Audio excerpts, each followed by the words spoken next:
Hey, what's up, neighbor? It's me, Damian Howard, with another power-packed conversation that I want to have with you so that in turn you can have this conversation with your 6th through 8th grade student that you care for. Continuing upon this theme of being healthy, this week we're going to talk about healthy communication skills. Now, the fact of the matter is anytime when our young people feel unheard or misunderstood, that's going to leave them in a place whereby they feel some type of way.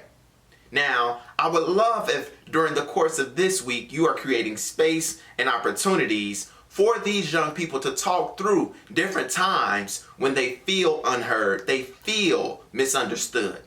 Now, in this moment and in this space, we also want the young people to be reflective enough that maybe there have been instances whereby their communication could have been healthier, it could have been more clear, so that they were not the cause of somebody else being misunderstood and or feeling unheard.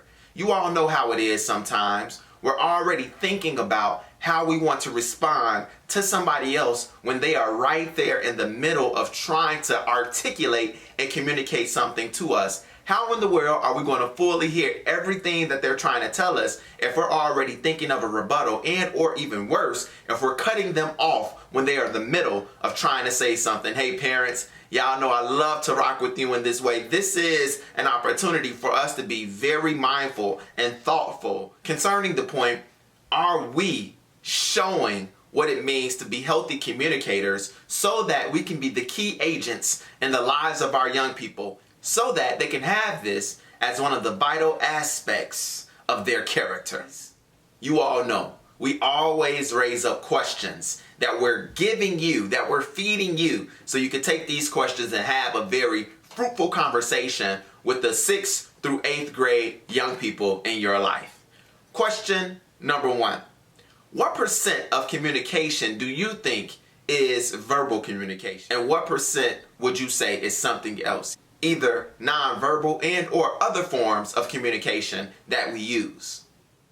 Question number 2.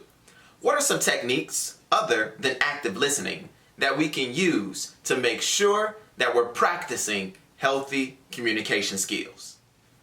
Yo, for our 6th through 8th grade students this week, I'm so excited to direct you all to either play the telephone game, charades, or heads up, something that encourages us to live out our communication skills. So if you're going to play the telephone game, somebody's going to start with the communication, give it to somebody else, and see if by the last person who gets this message, when they tell it out, is it the same as what that person originally communicated to the first person they told.